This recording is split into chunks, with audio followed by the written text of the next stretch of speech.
यता पपुलर बनबसाको पुलमा छौँ हामी।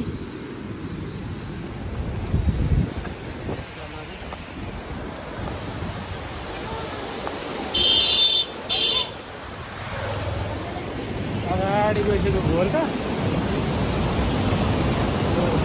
हाम्रो यहाँको नेपाल र भारत जोड्ने पुल बनबसाको पुल हो नि होला रिभर एन्ड ब्रिज।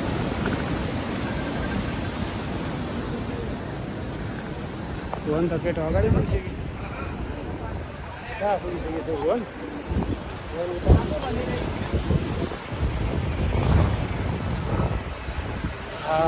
मस्त आनन्द आइरहेको छ। ओके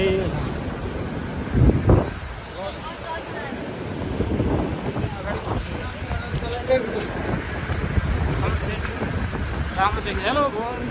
हेलो ल बनबसाको पुलमा आजको राइडिङ अब हामी इन्डिया सिकिसकेका छौँ। बनबसाको पुल पनि क्रस भइसक्यो। ओके आनन्द जस्तो लाग्यो साइक्लिङको।